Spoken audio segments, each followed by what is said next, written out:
Let's talk about becoming a key person of influence. Now, I've been reading a lot of Daniel Priestley's books recently.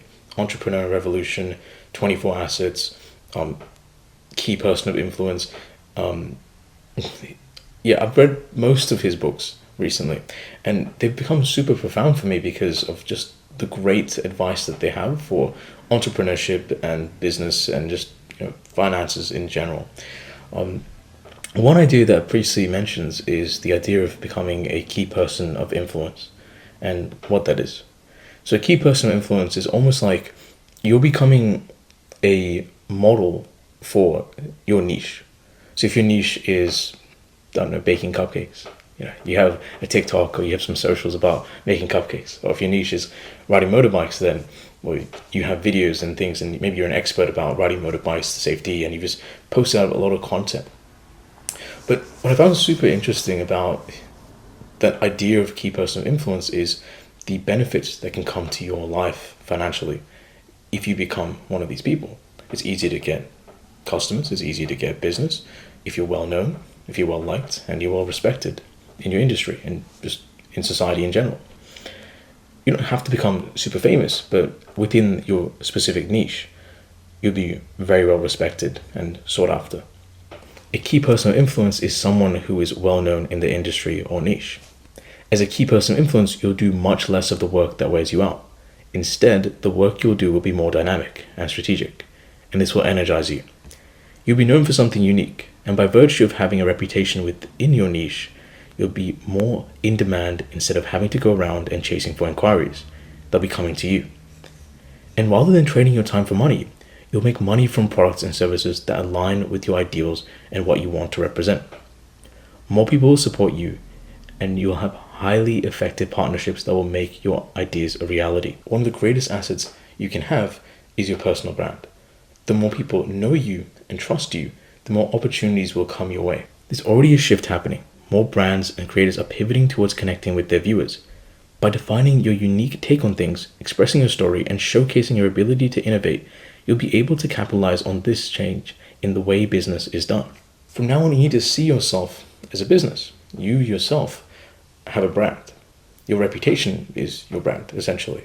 And as you build up your reputation and what you're known for, it becomes easier for you to build strategic partnerships, easier for you to get people to respect you and to do business with you. In the past, setting up a factory and having the means of production was a way to do very well. But now the means of production is practically free. All you have to do is have a phone and a connection to the internet, and you can make a very profitable business. So today's factory is the computer and phone that you're probably watching this video on. If you're doubting yourself, just know that you're sitting on a wealth of information, and that's your unique story. We all have a unique story. And depending on, I guess, what you work as, that story can be the part that sets you apart from everyone else. Because you're going to have something, your path has been different to everybody else's. Let's say someone became a lawyer after they'd already spent 10 years being a cop. Well, then maybe those experiences of being a police officer, made them want to go into law instead, made them want to maybe have a more preventative approach to, I guess, fighting crime. But everyone has their own unique story. And by cultivating your unique story, you can develop your personal brand. Nothing you've done up to now has been a waste of time. It's been perfect. All your hobbies and your interests aren't meaningless. They're a goldmine of opportunity. If you really sit down and think, you already have examples of people you've helped, teams you've built, and value that you've added. Until you become a key person of influence in the industry you want, your full-time job should be trying to become a key person of influence. Most people have never been taught how to present themselves in a way that can clearly show their value. They may lack credibility that others can gauge. They may come across as burnt out or unwilling to do anything to win at business and life. A person who is a key person of influence is clear, energized, and is not needy. There's several questions you want to ask yourself in order to become a key person of influence. The first question is, what do you do? Most people respond to this with their job title or profession. They say something on the lines of, I'm a doctor, I run an accounting service, I sell cars. A key person of influence will have a response that is powerful and honed and pitch who they are in a concise way. So for example, maybe I'm a doctor that works with busy CEOs who want to optimize their health whilst also maintaining a level of like productivity, something like that. The second question is, what makes you credible? Like, do you have a book? Do you have a following? Are you published in any journals or magazines? Do you have any remarkable case studies that you can draw upon? A key person of influence will beam with credibility. They'll have awards, they'll have books, they'll have content that they've put out, they'll have things that they've done that they can draw upon and then show that they're credible. If somebody was to, I guess, fix your car and they had no history of fixing cars before, you're not going to want to take your car to them. In the same way, no one wants to do business with someone who doesn't have any sort of authority or credibility in that space. The more credibility you have, the more likely people want to come to you. For example, let's say you're a teacher and you work in the public school system, and then maybe because of something that you've implemented, you've improved the standardized scores of your school by a certain percent. Or maybe there was a news article written about how your school has improved their scores by like a certain number because of something that you have helped implement. Well, then you can use that credibility to, I guess, sell a educational product. The third question is, how do you make your money? Do you have a day rate? Do you have products? Do you broker somebody else's products? How do you make your money?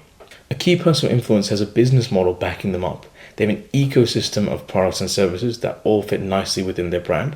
They also know how to differentiate products just by the way that they describe them. An ecosystem of products is where you have 4 key aspects, and this is all Priestley's ideas, not mine, but basically the first thing in the ecosystem is your free product or your gift. You give something for free. And that's normally to get a good relationship with somebody, particularly because if someone wants to do business with you, if someone wants to buy something from you, putting their money on their line, their hard-earned money, that's a very difficult decision. There's a lot of friction between when somebody comes to you and when they want to actually buy something from you. I think Google did a study on this. I can't remember if it was Google or Stanford, but someone did a study on this that was quite famous. I think it was, if somebody wanted to buy something, either they'd have to consume 7 hours of content on that thing, or, see that thing about 11 times or see that thing about 7 times. But you normally have to kind of ease into buying something. So anyways, the first component of an ecosystem of assets is your free products or your gifts. The second component is your product for prospects. So basically something relatively cheap that you can give for them, kind of like a taster. Maybe if you were running a tutoring company, maybe that's just like a booklet for like $10, $5, right? That's very relatively cheap. And then you have your core products. That's what you mainly sell. This could be your service. This could be like a course.